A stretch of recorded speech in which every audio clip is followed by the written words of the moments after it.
Salam alaikum, Azul Fellaoun. J'espère que tout le monde se porte bien. Avant de commencer à analyser le thème d'aujourd'hui qui est lié à l'actualité, je souhaite présenter tous mes vœux de réussite aux 878 000 candidats au bac en Algérie. Et je souhaite à toutes les candidates et à tous les candidats de réussir cet examen qui est très important pour la suite de leur avenir. Et si je tiens à présenter tous mes vœux de réussite, c'est pour aussi réfléchir ensemble à quel avenir nous allons pouvoir laisser à nos enfants. Ceux qui passent le bac aujourd'hui en Algérie, que vont-ils devenir dans 5 ans, dans 10 ans, dans 15 ans, dans 20 ans, avec un monde en guerre, avec un monde qui vit des bouleversements extrêmement importants. Et en notre qualité d'observateur, d'analyste, de personnage public, nous avons le devoir de préparer un monde en paix, un monde en progrès et un monde fraternel. Car s'il n'y a pas la paix, s'il n'y a pas le progrès, s'il n'y a pas la fraternité, l'avenir risque d'être sombre pour cette nouvelle génération qui aujourd'hui passe le bac et qui a envie de vivre en paix, en harmonie et en confraternité avec ses semblables, que ce soit dans notre pays, en Afrique du Nord, en Afrique, en Europe ou sur l'ensemble de la planète. Vous avez compris, si j'ai fait cette introduction, c'est parce que les jours sont sombres en ce moment. Les jours, les nuits sont sombres pour les Palestiniens, pour les Iraniens, à cause de la folie d'un homme que vous connaissez très bien aujourd'hui. Il s'appelle Benyamin Netanyahou.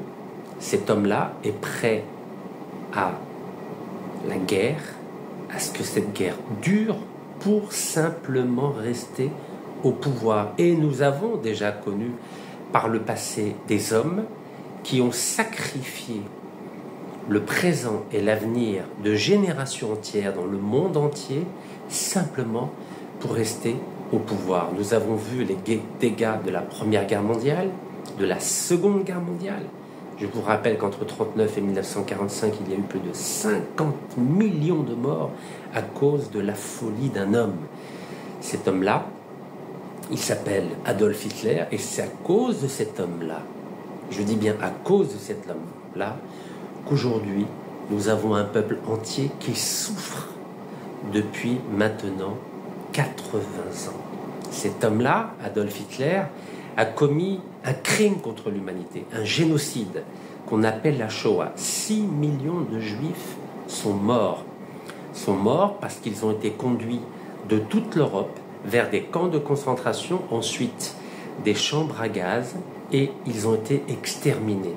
Et c'est parce que l'Allemagne nazie, l'Allemagne d'Hitler, a exterminé 6 millions de Juifs que les Occidentaux, qui étaient co-responsables de ce massacre, se sont sentis obligés de faciliter la naissance d'un État en plein cœur du Moyen-Orient, un État hébreu, et pour faciliter, constituer, établir durablement cet État hébreu, il a fallu priver de leurs terres les habitants qui y vivaient. Ces habitants, ce sont les Palestiniens, et depuis 8 décennies, ces Palestiniens vivent une véritable tragédie quotidiennement à cause de ce mal absolu qui a été causé par les Occidentaux, à la tête desquels l'Allemagne nazie. Cet État hébreu, qui n'est pas dans sa famille spirituelle, car comment voulez-vous qu'un État qui fait à peine la taille d'un département algérien, d'une wilaya algérienne, peut-il durer 100 ans, 200 ans, 500 ans au milieu d'une masse humaine en l'occurrence la masse arabo-musulmane, qu'elle soit d'origine ethnique arabe, ou bien kurde, ou bien persane, ou bien turque, dans un conflit permanent. C'est humainement impossible. Et on a vu ce qui s'est passé. Pendant les croisades qui ont duré 2 siècles, il y avait l'établissement d'un royaume franc, c'est-à-dire d'un royaume chrétien, avec des populations qui venaient d'Europe. Ce royaume franc, entre le XIe et le XIIIe siècle, a duré 2 siècles. Et c'était des conflits permanents. Et au bout de 2 siècles, cette région du Moyen-Orient a rejeté ce royaume franc. Et nous avons l'impression que 800 ans après, nous voyons quotidiennement cet État d'Israël qui n'a absolument pas tiré les leçons de la nature conflictuelle des relations qui prédominaient entre le royaume franc de Jérusalem et l'ensemble des États ou des Émirats de la région entre le XIe et le XIIIe siècle. Aucune leçon n'a été tirée. Ce royaume franc des temps modernes qu'on appelle l'État hébreu est en train de commettre les mêmes erreurs que le royaume franc de Jérusalem. Je suis historien de formation. Toutes celles et ceux qui connaissent un peu l'histoire savent que l'histoire se répète. Si cet État hébreu veut rester durablement dans la région moyen-orientale, il faut qu'il tire les leçons des échecs du royaume franc de Jérusalem. Et parmi ces leçons que cet État hébreu doit tirer, c'est de tout faire pour vivre en confraternité avec les populations au milieu desquelles il évolue, à commencer par la population palestinienne. Car sans le respect de cette population palestinienne, sans le respect d'un État légitime palestinien, sans respect de ses voisins, que ce soit la Palestine, le Liban, la Syrie, l'Arabie Saoudite, l'Égypte, l'Irak et au-delà, l'Iran, la Turquie et l'Afrique du Nord, cet État hébreu est condamné à disparaître comme a disparu le royaume franc de Jérusalem à la fin du XIIIe siècle. En tant qu'homme de paix, évidemment, je suis favorable à ce qu'il y ait un vivre ensemble entre les juifs, les chrétiens, les musulmans, les bouddhistes, les agnostiques. Mais à force de tirer sur la corde de l'inhumanité, de l'ignominie et du machiavélisme diabolique, il est à craindre que ce vivre ensemble ne soit qu'une utopie ou qu'une chimère. Il faut que des hommes et des femmes dans cette région, et notamment parmi nos frères abrahamiques hébreux, je citerai simplement l'exemple d'un grand historien, d'un grand ambassadeur hébreu qui s'appelle Elie Bernavi, qui est un des seuls à avoir le courage à dire que Benyamin Netanyahou est un fasciste. Oui, c'est un fasciste qui n'a absolument aucune envie qu'il y ait la paix au Moyen-Orient. Benyamin Netanyahou, le fasciste selon Elie Bernavi, le génocidaire selon les Palestiniens et tous ceux qui constatent jour après jour cette tragédie monumentale, ce génocide monumental qui est en train de se dérouler à Gaza, cet homme-là doit être combattu par tous les moyens légaux et pacifiques.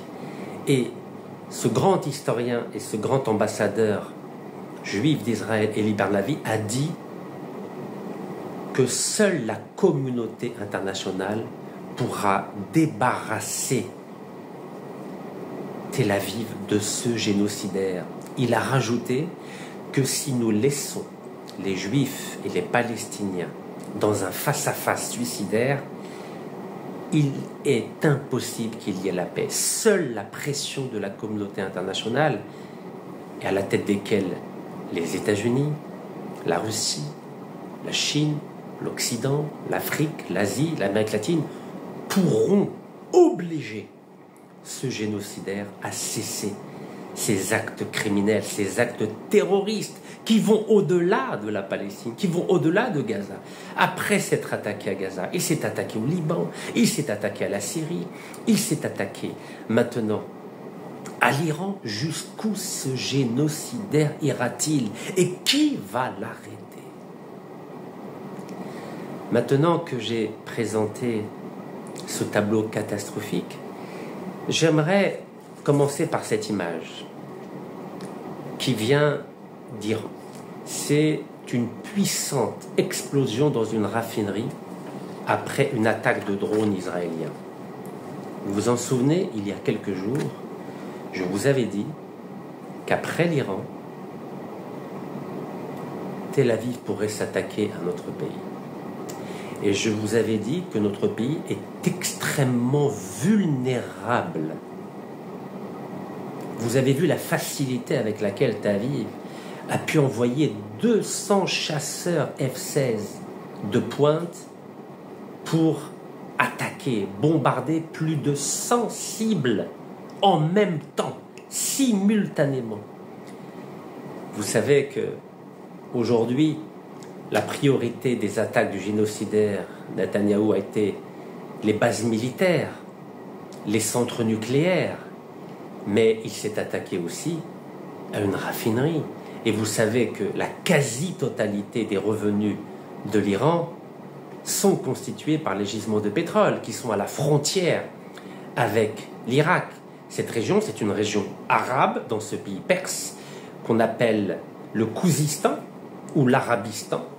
Selon que l'on est perse, c'est Khouzistan, ou que l'on est arabe, c'est l'Arabistan. Israël vient de donner un avertissement à l'Iran. Maintenant, il s'attaque aux raffineries. La quasi-totalité des revenus de notre pays, l'Algérie, c'est le gaz et le pétrole, notamment 8 principaux gisements de gaz et de pétrole. Regardez ce qu'a fait Tel Aviv, à Téhéran, à 1500 km de sa base. Tel Aviv est capable de faire exactement la même chose en Algérie. En 5 minutes, Tel Aviv peut réduire à néant tout notre potentiel gazier et pétrolier. Car avec l'armement que nous avons acheté des Chinois, des Russes, de la même façon que l'Iran a acheté son même armement chez les Russes et les Chinois, nous serons dans l'incapacité à résister à la même attaque que celle que livre chaque jour Tel Aviv à Téhéran. Cela doit nous faire réfléchir à repenser notre stratégie militaire, notre doctrine militaire pour éviter un isolement. Car seuls, nous ne pourrons rien faire contre Tel Aviv qui, comme vous le savez, est soutenu par la première puissance mondiale, mais pas que. Même les Français, même les Allemands, même les Britanniques ont dit que si Tel Aviv était menacé, il protégerait l'État hébreu à la tête duquel il y a le génocidaire Benyamin Netanyahou. Alors, vous savez, je vous ai dit, il y a quelques jours, que l'Iran, depuis 2500 ans, a toujours été l'allié des Juifs. Alors, j'ai lu certains commentaires en me disant « Mais Rachid, comment tu peux dire des choses pareilles ?» Vous savez, je suis historien de formation. Il y a 2 attitudes dans la vie pour un homme public. Ou bien il joue la carte du populisme, ou bien il joue la carte de la vérité historique et du pragmatisme. Je n'ai jamais été un populiste. J'ai toujours essayé, dans mes interventions, dans mes déclarations, d'être le plus honnête possible sur la base d'éléments historiques objectifs. Quand j'ai dénoncé la corruption en Algérie, lorsque j'ai organisé 157 manifestations anticorruption, à chaque fois je présentais des preuves, des actes notariés, des contrats de gaz, des contrats de pétrole. Sur le plan historique, sur le plan géopolitique, j'ai toujours eu la même attitude, c'est-à-dire de présenter des sources. comme certains ont cette fâcheuse tendance à dénigrer tout ce qui est présenté, j'ai décidé d'argumenter sur la base de sources algériennes, car certains me disent « Oui, mais Rachid, tu utilises toujours des sources étrangères. » Alors, comme on dit chez nous, Bismillah, un article du journal algérien Al-Watan du 19 août 2024. Le titre, c'était « De Ben Gourion à la République islamique ». Donc ça, c'est Al-Watan. La première phrase de cet article du journal Al-Watan commence de la façon suivante. Les services de renseignement d'Israël, de l'Iran et de la Turquie, je vous rappelle que ces trois pays ne sont pas arabes. Israël, c'est un pays de culture juive. L'Iran est musulman, mais c'est d'une ethnie perse. Et la Turquie sont des musulmans, mais sont d'ethnie turque. Donc les services de renseignement d'Israël, de l'Iran et de la Turquie, à savoir le Mossad, que vous connaissez tous, la SAVAK. La SAVAK, c'est les services de renseignement iraniens à l'époque du Shah d'Iran, avant 1979. Et le MIT, ou MIT, à ne pas confondre avec la célèbre université américaine scientifique de Boston. Donc ces trois services de renseignement, israéliens, iraniens et turcs, ont constitué une alliance baptisée Trident. L'Iran est devenu un des principaux fournisseurs de pétrole d'Israël. Je répète, l'Iran est devenu un des principaux fournisseurs de pétrole d'Israël à travers l'oléoduc Eilat, c'est en Israël, Ashkelon. C'est comme ça qu'on l'appelait. Il y avait un oléoduc qui passait de l'Iran jusqu'en Israël. Vous imaginez pendant plus de 20 ans, de 57 à 77, l'Iran a livré 40% du pétrole dont avait besoin Israël. Je répète, l'Iran que vous connaissez, qui est attaqué aujourd'hui, a livré pendant plus de 20 ans 40% du pétrole dont avait besoin Tel Aviv. Alors, que vous dire? C'est pas moi qui le dis, c'est le journal algérien Al-Watan. Alors pendant 3 pages, ce journal revient sur les différentes liaisons incestueuses entre l'Iran et Israël. Est-ce que vous savez par exemple, vous connaissez David Ben Gourion? David Ben Gourion, c'était le fondateur de l'État d'Israël en 1948, le penseur. C'est lui qui a négocié avec les Français que Paris lui livre les secrets de la bombe nucléaire. Et oui, ne l'oublions pas, ce sont les Français qui ont livré à Tel Aviv la première bombe nucléaire israélienne. En 1961, David Ben Gourion a fait une visite officielle en Iran. Eh oui, car il y avait une alliance entre Tel Aviv et Téhéran qui aujourd'hui se battent. Mais je vais vous dire pourquoi ils se battent. D'abord, je vais vous dire pourquoi elles se sont toujours entendues depuis 2500 ans. Et oui, à l'époque des Perses sassanides, les Perses ont toujours protégé les Juifs. Toujours, je dis bien, toujours. Alors bien sûr, ceux qui ne lisent pas l'histoire ont l'impression qu'il y a toujours une haine entre Israël et l'Iran. Absolument pas. Et je vais y revenir. Est-ce que vous savez, par exemple, que le premier pays musulman qui a reconnu Israël, c'est la Turquie? Et vous savez qu'aujourd'hui, nous avons d'excellentes relations avec la Turquie. Et pourtant, en 1949, la Turquie a reconnu Israël. Et quel est le deuxième pays musulman à avoir reconnu l'État d'Israël? C'est l'Iran. L'Iran a été le deuxième pays musulman à reconnaître Israël en 1950. Vous voyez, donc bien avant l'Égypte à partir de 77-79, bien avant la Jordanie à partir de 93-94, bien avant le Maroc à partir de 2020-2021, il y avait la Turquie et l'Iran qui ont reconnu en 1949 et en 1950 l'État d'Israël. Et vous avez remarqué, l'Algérie entretient d'excellentes relations avec la Turquie et avec l'Iran qui ont reconnu l'État d'Israël il y a déjà 75 ans. 75 ans. Alors je vais poursuivre. En juin 1980, qui a donné les informations à Tel Aviv pour bombarder la centrale nucléaire irakienne d'Osirak?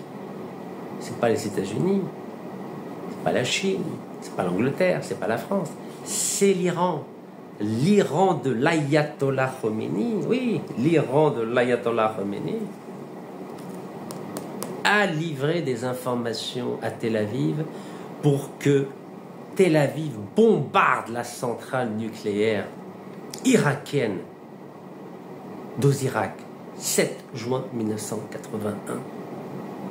Car l'Iran et Israël ont toujours été des alliés, quel que soit le régime en place, mais ils étaient alliés pour détruire les pays arabes, pour affaiblir les pays arabes.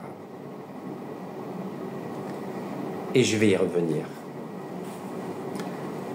En 1985-86, qu'est-ce qui s'est passé? Il y a eu l'Iran Gate. Vous connaissez l'Iran Gate? C'est un scandale extraordinaire qui a consisté en la chose suivante. Israël a livré de l'armement militaire à l'Iran de Khomeini pour faire la guerre à l'Irak. Et en échange de quoi? Khomeini a livré du pétrole à Israël. Vous imaginez? Israël a livré de l'armement militaire à l'Iran. Donc c'est de l'armement militaire américain en échange du pétrole iranien. Bien sûr, il y avait une négociation au sujet de quelques otages américains au Liban. Tout ça pour vous dire que depuis que l'Iran est devenu république islamique en 1979, ou avant, l'Iran et Israël ont toujours entretenu d'excellentes relations en termes de services de renseignement, relations militaires, relations pétrolières, relations agricoles.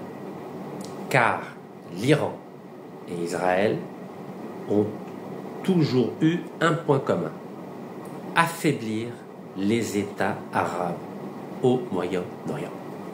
Alors vous savez, les services de renseignement que je viens de vous indiquer, services de renseignement israéliens, turcs et iraniens, se rencontraient tous les 6 mois. Et que faisaient-ils ensemble? Ils échangeaient des informations pour savoir comment ils pouvaient détruire les pays arabes qui les gênaient. Dans les années 50, vous savez quel était le grand pays arabe, le chantre du nationalisme arabe? C'était l'Égypte de Nasser.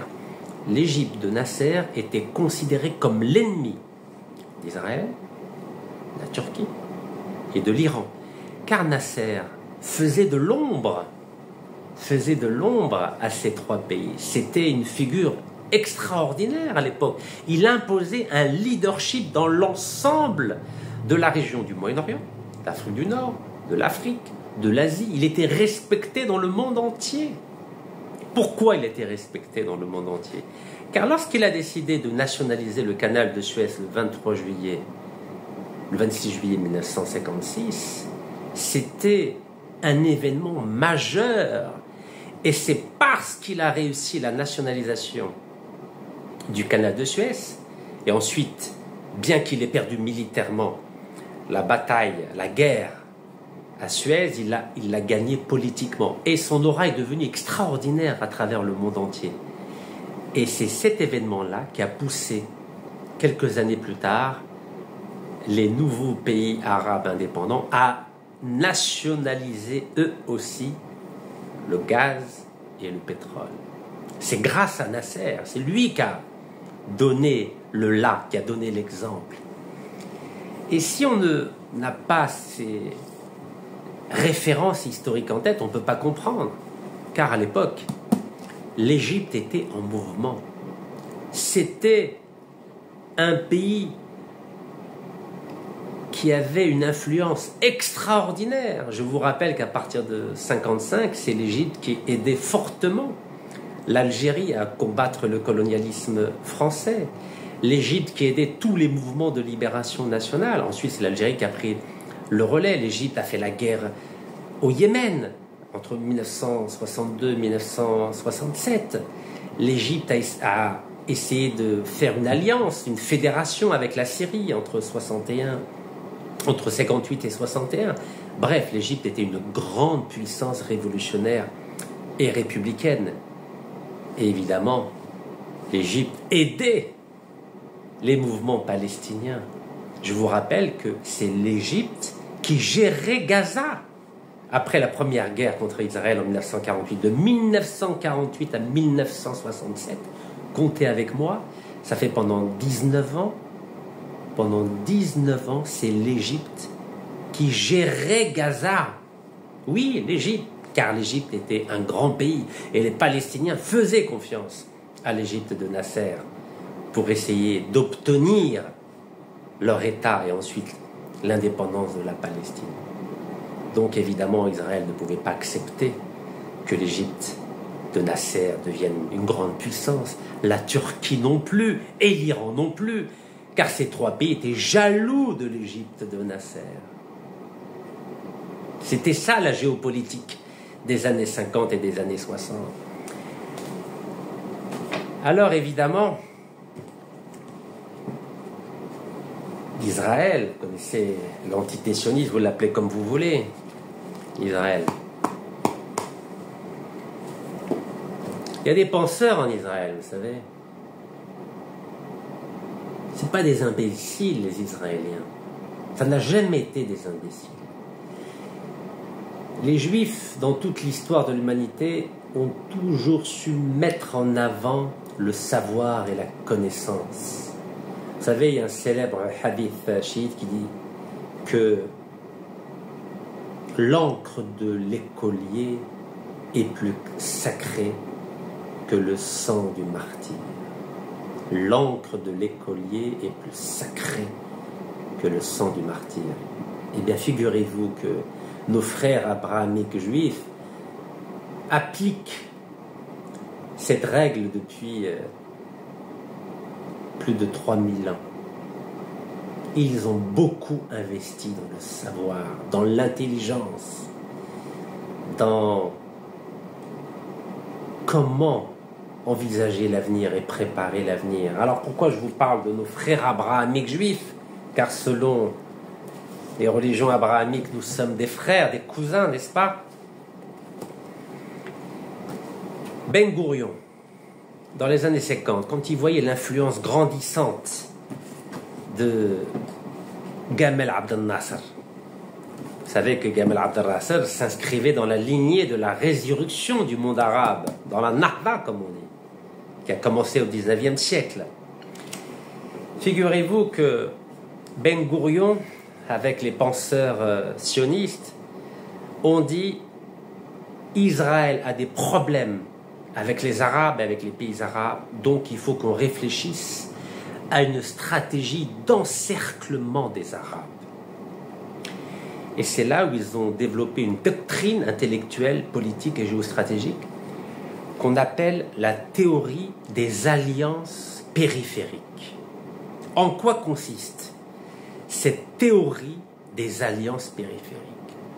Cette théorie des alliances périphériques, qui a été pensée par les théoriciens du sionisme autour du fondateur de l'État d'Israël, David Ben Gurion, consistait à s'allier avec des pays qui entourent le monde arabe.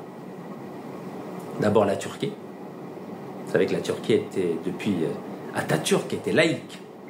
C'est un pays musulman, sunnite, mais qui n'est pas arabe. L'Iran est musulman, chiite, mais pas arabe. Elle est perse. Et vous savez qu'il y a une très vieille inimité entre les Perses et les Arabes depuis la défaite des Perses à Qadisiyah devant les forces musulmanes. Et le troisième partenaire allié d'Israël, c'est l'Éthiopie. L'Éthiopie, qui est un pays africain, sémite. Ne l'oublions pas que les Éthiopiens sont des sémites, comme les Arabes et les Juifs. Mais c'est chrétien, l'Éthiopie. Et un peu autour de l'Éthiopie, il y a le Soudan. La stratégie des théoriciens du sionisme autour de Ben Gurion a été de s'allier avec ces trois pays, donc Turquie, Iran, Éthiopie, et aussi le Soudan, surtout le Soudan du Sud. Pendant plus de 50 ans, un des objectifs de Tel Aviv a été de diviser le Soudan. Vous savez que le nord du Soudan est musulman et le sud est animiste chrétien. Et ils ont réussi, car aujourd'hui il y a deux États au Soudan. Le Soudan du Sud, où il y a les principaux gisements de pétrole, qui est animiste chrétien, et le Soudan du Nord, où il n'y a pas de pétrole, à vrai dire, et qui est musulman. Et ça a marché, cette stratégie-là. Et c'est la raison pour laquelle, dans le cadre de cette stratégie des alliances périphériques autour du monde arabe, l'idée c'était d'encercler le monde arabe avec une alliance entre Israël, Turquie, Iran, Éthiopie et le Soudan du Sud, les 5. Cette stratégie a fonctionné, car Israël a compris une chose, toute seule, ou tout seul, il ne peut pas faire grand-chose, il ne peut pas combattre l'Égypte nassérienne. Et après avoir liquidé l'Égypte nassérienne, il y a eu l'Irak, baathiste de Saddam Hussein. Vous n'avez pas remarqué que l'Égypte a été détruite? Et vous savez que l'Iran, écoutez-moi bien, l'Iran en 1973, vous vous en souvenez, 73, mes compatriotes algériens, vous savez que l'Algérie a participé à la guerre contre Israël en aidant l'Égypte, en aidant la Jordanie, en aidant la Syrie. Vous savez ce qu'a fait l'Iran en 1973? L'Iran du Shah d'Iran. L'Iran a livré des armes et du pétrole à Israël contre l'Algérie, contre l'Égypte, contre la Syrie, contre la Jordanie, contre les Palestiniens. Et qu'a fait l'Iran pendant la guerre Iran-Irak? Je viens de vous le dire, elle a livré des informations à Israël pour que Israël détruise la centrale nucléaire d'Ozira. Comme aujourd'hui, Israël est en train d'essayer d'abattre le programme nucléaire iranien. Et je vais vous dire pourquoi. Donc, Israël a toujours eu l'intelligence des alliances, que ce soit avec l'allié américain, qui est très loin, ou l'allié français, ou l'allié britannique, ou l'allié allemand, qui était son génocidaire hier. Israël a plusieurs types d'alliés. Des alliés chrétiens, que je viens de vous indiquer, et des alliés musulmans. Turquie, Iran. Et en Afrique, l'allié chrétien orthodoxe que représente l'Éthiopie et maintenant le Soudan du Sud. Et quand il y avait l'apartheid, Israël était aussi l'allié de l'Afrique du Sud. C'est avec l'Afrique du Sud que Israël a développé son arsenal nucléaire. Il y avait une alliance entre Tel Aviv et le Cap en Afrique du Sud. C'est ensemble qu'ils ont développé ce programme nucléaire qui avait été initié d'abord avec l'aide de la France et ensuite entre les deux capitales, Israël, Afrique du Sud, 200 têtes nucléaires. Eh oui!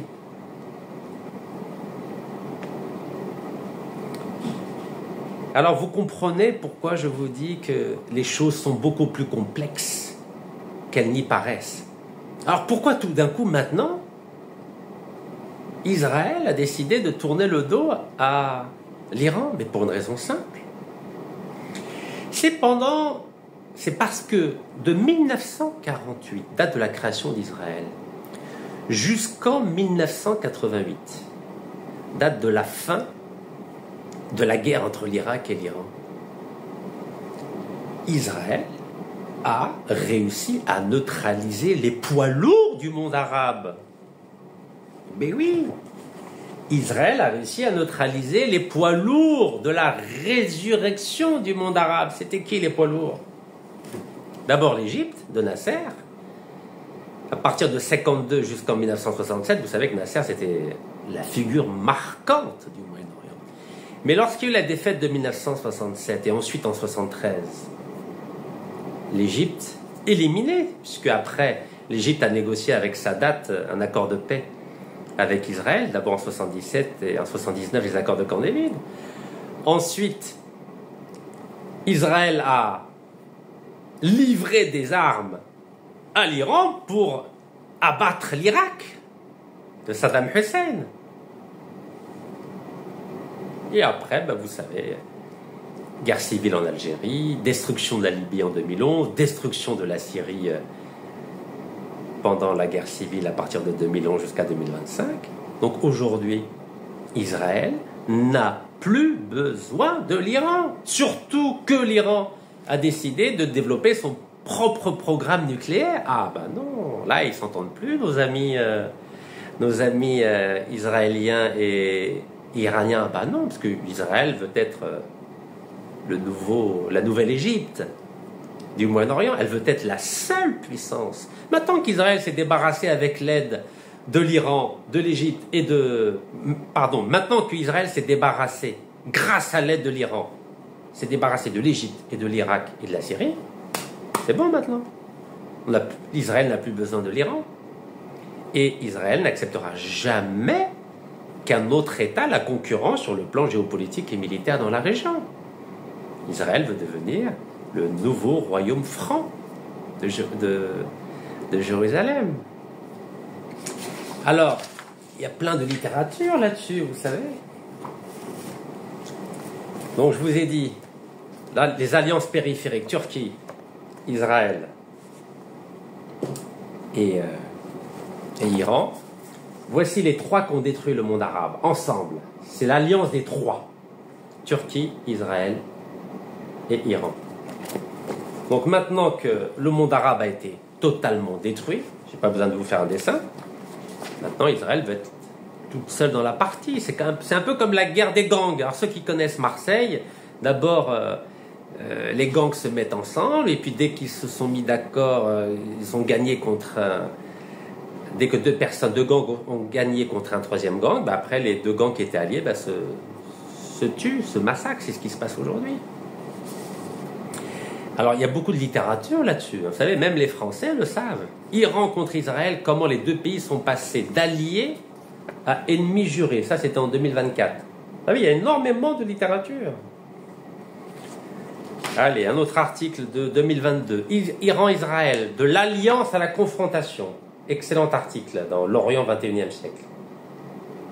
Iran-Israël, de l'alliance à la confrontation. Bah oui, maintenant... Donc, en sous-titre, il disait, d'abord, il y avait la coopération. Je vous l'ai indiqué, en 1950, l'Iran a reconnu l'État d'Israël, ne l'oubliez jamais. En 1979, il parle de changement de cap avec Khomeini, mais vous avez vu que pendant la guerre Irak-Iran de 80-88, Israël a livré du pétrole.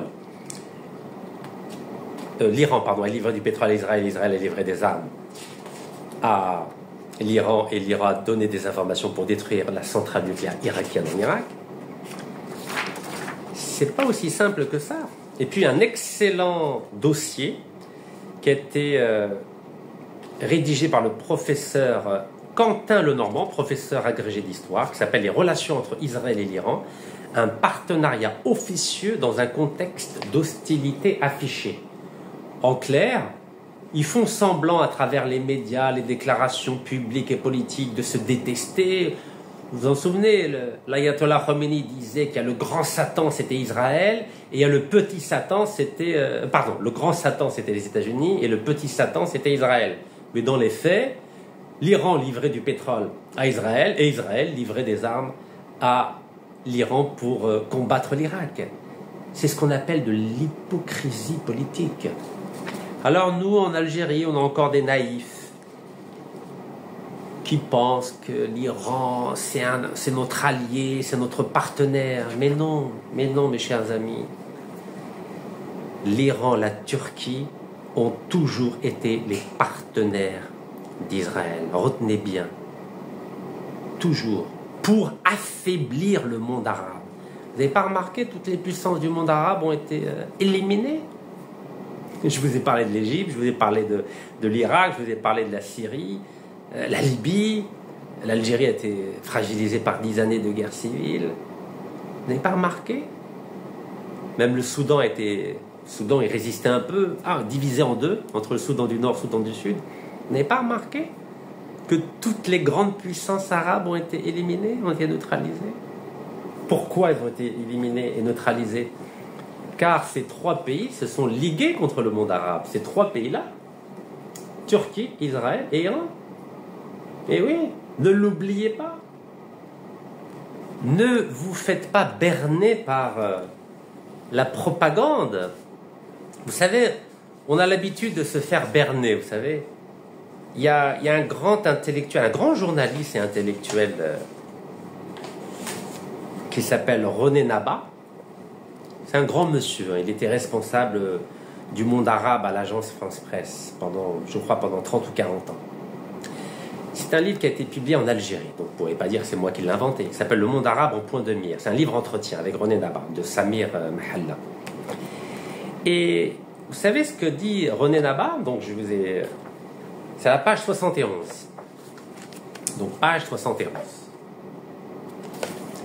Donc c'est une question de Samir Mahalla.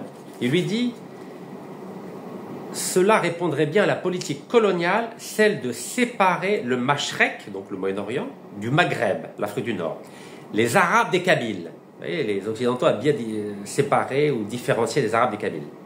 C'est casser en quelque sorte cet élan de prise de conscience.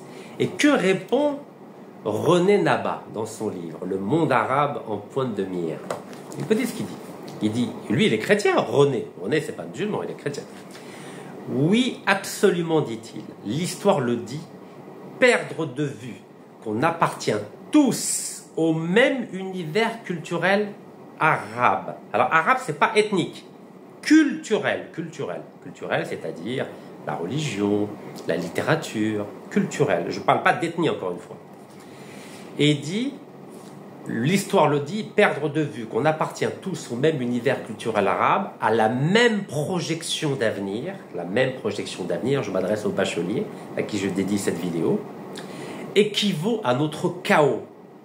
Je répète, il dit perdre de vue qu'on appartient tous au même univers culturel arabe, à la même projection d'avenir, équivaut à notre chaos. De la Mauritanie, au sud du Sahara occidental, à Bahreïn, il suffit de parler arabe, même approximativement, comme moi. Tu t'en sors. La seule différence entre le Mashrek et le Maghreb est dans le fait que l'une est de civilisation de la semoule et l'autre du riz. Vous avez entendu? La seule différence entre le Mashrek, Moyen-Orient, et le Maghreb, c'est-à-dire l'Afrique du Nord, est dans le fait que le Mashrek est de la civilisation de la semoule et l'autre du riz. Plutôt le Maghreb, civilisation de la semoule et l'autre du riz. Moi, de la Mauritanie jusqu'au Yémen, j'ai toujours parlé l'arabe. Il est chrétien, hein? Je n'ai pas besoin d'être polyglotte, une seule langue me suffit. Bien sûr, l'Algérie, elle est amazighe, on est d'accord. Donc il y a l'islamité. Dans l'islamité, il y a la langue arabe en tant que culture et l'amazérité qui est à la fois une culture et une ethnie. Mais nous sommes les deux, comme dirait Cheikh Ibn Badis. Et c'est très important cette phrase. Vous savez pourquoi elle est très importante? Car ces trois pays-là que je viens de vous citer, Israël, Turquie et Iran. Donc il y a deux pays musulmans. Turquie qui est musulman sunnite, Iran, musulman chiite. Mais ils ne sont pas arabes. Et Israël, hébreu, juif. Comment c'est fait-il que ces trois se soient mis d'accord? Vous savez pourquoi? Ces trois-là ne sont pas de culture arabe, ni de culture amazighe. Ces trois-là se sont mis d'accord pour affaiblir le noyau dur de la Méditerranée et du Golfe, qui contrôle 60% des réserves mondiales de pétrole et de gaz. Et ça a marché. Ils ont réussi, ces trois pays, à nous affaiblir. Ils ont réussi. Vous n'avez pas remarqué que la Turquie ne cherche pas à venir en Inde, à venir en aide à l'Iran. Ben oui, parce que la Turquie aussi, elle veut affaiblir l'Iran. Aujourd'hui, il y a une alliance entre la Turquie et l'Iran contre... Pardon, vous savez, à force de parler, on se mélange les pinceaux, on s'en mêle les pinceaux. La Turquie et Israël, il y a une coopération militaire, vous êtes au courant, coopération militaire, technologique entre la Turquie et l'Iran. Et maintenant que l'Iran n'est plus le partenaire d'Israël, ben, ces deux-là se sont mis d'accord pour affaiblir l'Iran. Et quand la Turquie sera affaiblie, ben, Israël va aussi tout faire pour affaiblir la Turquie pour être la seule puissance dans tout le Moyen-Orient. Après s'être débarrassé des puissances arabes que sont l'Égypte, la Syrie et l'Irak, maintenant l'Israël veut affaiblir l'Iran et ensuite elle affaiblira la Turquie, chacun son tour. C'est comme un jeu de domino. C'est compliqué la vie, n'est-ce pas?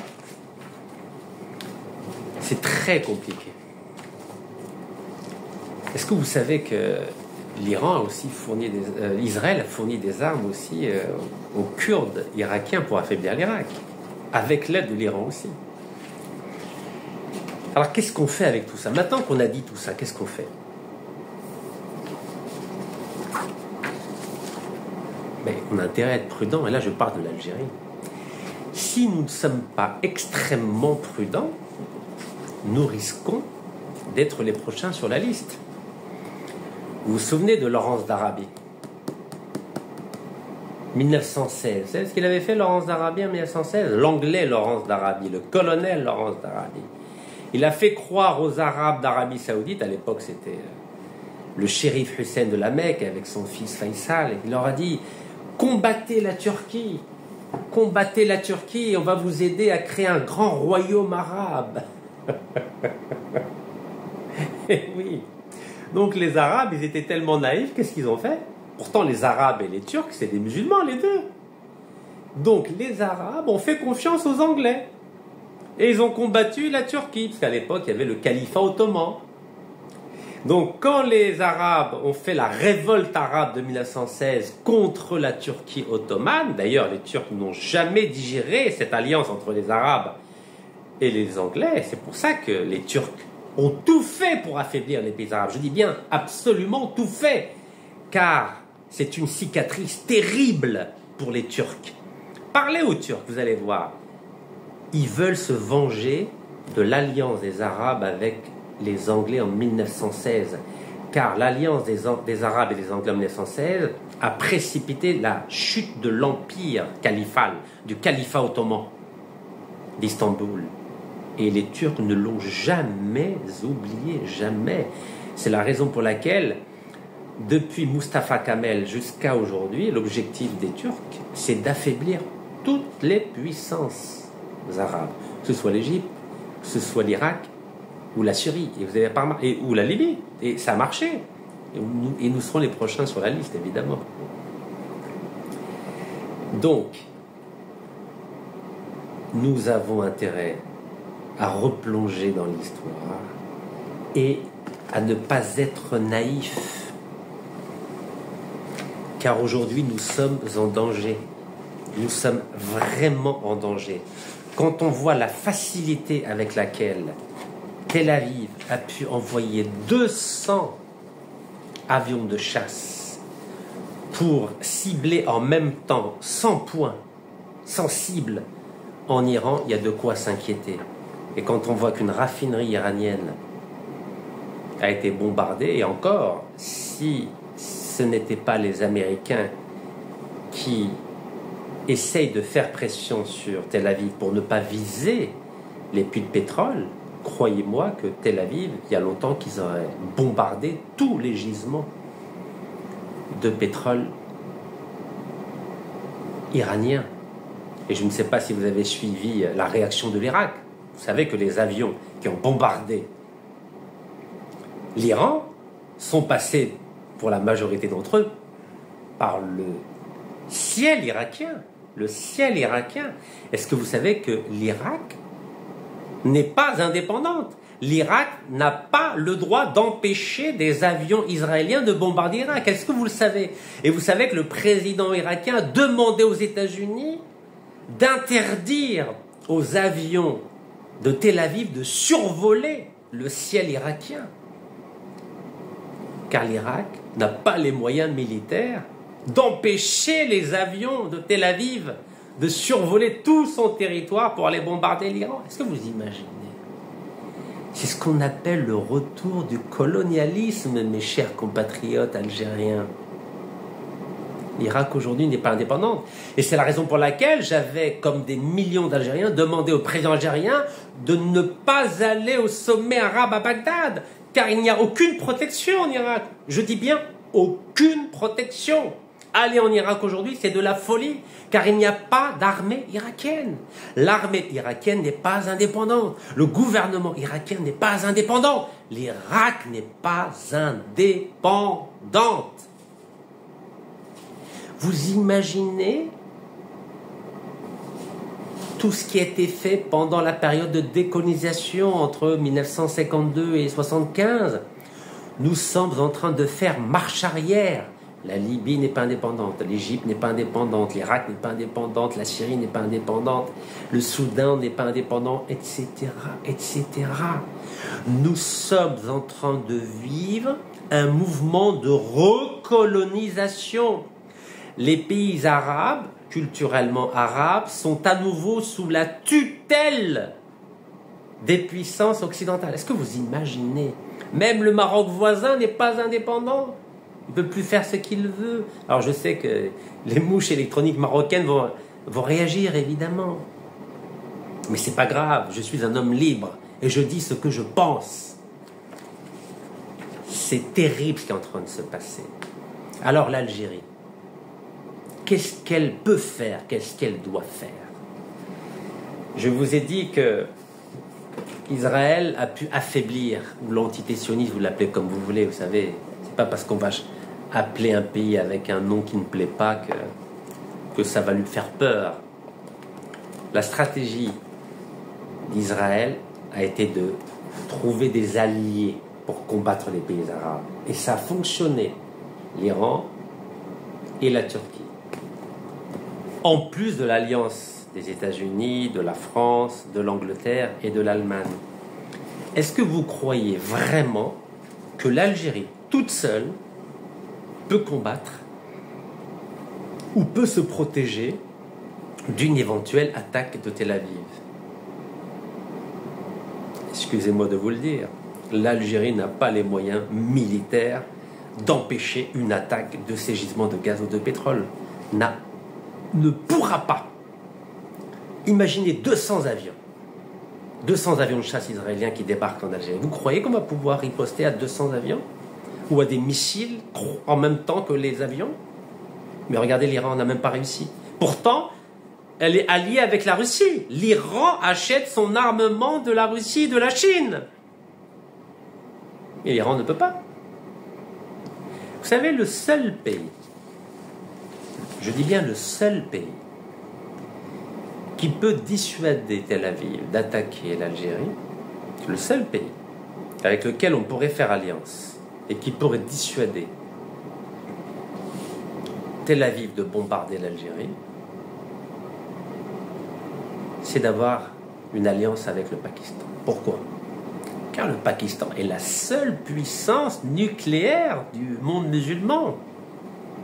Alors j'entends certains commentaires algériens me dire « Oui, nous, on a une armée, on a des soldats. » Vous n'avez pas remarqué, dans la guerre entre Tel Aviv et Téhéran, vous avez entendu parler d'un soldat, un seul soldat? Les soldats ne servent à rien. Retenez bien, je sais que je vais en choquer plus d'un. Les soldats ne servent à rien. Les chars ne servent à rien. Je répète, dans la guerre moderne, et on le voit tous les jours depuis le 12 juin, les soldats ne servent à rien. Les chars ne servent à rien. Et même les batteries antiaériennes, elles ont été toutes neutralisées. Vous savez, c'est quoi les batteries antiaériennes? Batteries de défense antiaérienne. Normalement, c'est des batteries qu'on met dans certains points névralgiques d'un pays pour neutraliser des missiles ou des avions de chasse ennemis qui viennent vers nous. Regardez, l'Iran, malgré la production de batteries anti-aériennes n'a pas réussi à neutraliser les missiles ou les avions de chasse de Tel Aviv. Et pourtant, on a dit que l'Iran vendait des drones à l'Iran pour combattre l'Ukraine. Tout ça, c'est du vent. Ça ne vaut rien. Vous savez, quand vous avez des bombes anti-bunker qui font de 2250 kilos jusqu'à 14 000 kilos. 14 000, vous imaginez 14 tonnes. 14 tonnes. Et qui vont à plus de 200, 300, 400 mètres sous la terre. Qu'est-ce que vous voulez faire contre ça? Vous ne pouvez rien faire. Donc on peut dépenser des milliards de dollars à acheter des chars ou acheter je ne sais quoi. Ça ne servira à rien contre une attaque de Tel Aviv qui bénéficie du soutien des pays occidentaux. À rien. La seule alliance qui pourrait fonctionner, c'est celle d'une alliance entre Alger et le Pakistan. Vous vous en souvenez, la crise de Cuba? Vous vous souvenez ce qu'avait fait la Russie, l'Union soviétique à l'époque, en 61-62? Elle avait mis des missiles nucléaires à Cuba, qui étaient orientés vers les États-Unis. Et évidemment, pour les États-Unis, c'est catastrophique, car entre Cuba et la Floride, il y a quelques dizaines de kilomètres. Donc il y a une crise majeure. La seule alliance qui peut protéger l'Algérie, aujourd'hui, d'un scénario catastrophe comme celui que nous constatons aujourd'hui, entre Tel Aviv et Téhéran, c'est une alliance avec le Pakistan. Car seuls, nous ne pourrons absolument rien faire. L'Europe et les États-Unis ont l'OTAN. Même la Russie a une alliance avec la Chine. Même la Russie a une alliance avec la Chine. Et pourtant, c'est une puissance nucléaire. La Chine aussi, puissance nucléaire. Vous croyez que nous, l'Algérie, qui est une puissance non nucléaire, on pourra se défendre contre un ennemi comme Tel Aviv? Mais ne rêvez pas. J'entends des commentaires algériens, on dit oui, mais nous, il y a des hommes, en Algérie, il y a des hommes, il y a 46 millions d'hommes. Mais les hommes ne servent à rien dans des guerres modernes. Les hommes, les soldats ne servent à rien dans les guerres modernes. Regardez, vous avez entendu parler de l'armée iranienne, là? Pourtant, ils sont plus de 80 millions d'habitants. Mais ils ne peuvent rien faire, les soldats. Les soldats ne peuvent rien faire contre des missiles et contre des avions de chasse qui débarquent. Qu'est-ce que vous voulez qu'ils fassent? Avec des muscles? Mais ça ne sert à rien, les muscles. Dans les guerres modernes, une guerre qui se joue dans les satellites, avec les satellites, dans l'espace. Vous croyez que Tel Aviv, quand il vise, vous croyez qu'il vise avec des jumelles? Mais il vise avec des satellites espions, des satellites militaires. Les soldats ne servent à rien. C'est pas une guerre urbaine. C'est pas une guerre dans les montagnes. C'est une guerre à coups de missiles, à coups de bombes anti-bunker qui font, vous imaginez, 14 tonnes. Qu'est-ce que vous voulez que fasse un régiment de soldats avec des bombes qui tombent du ciel, qui font 14 tonnes? Vous savez qu'il est temps de réfléchir, de mettre fin au populisme, à la propagande, et à réfléchir à une véritable doctrine militaire, une véritable stratégie militaire pour protéger notre pays. Et les populistes qui croient que c'est avec des soldats, avec des mitraillettes qu'on va combattre des missiles et des avions de chasse F-16 de pointe, je les invite à mettre un peu de sagesse dans leurs propos et à se mettre à réfléchir collectivement à comment on peut protéger notre pays, car tout seul, nous n'y arriverons pas. Il nous faut une stratégie d'alliance périphérique comme celle que Tel Aviv a échafaudée dans les années 50 avec Ben Gourion, en s'alliant avec la Turquie, avec l'Iran, l'Éthiopie pour combattre tous les pays arabes, et ça a fonctionné. Donc si nous voulons protéger l'Algérie, nous avons besoin d'une stratégie d'alliance périphérique, nous aussi. Barakallahu fikum. تحية الجزائر، تحية لفلسطين، والله يرحم الشهداء.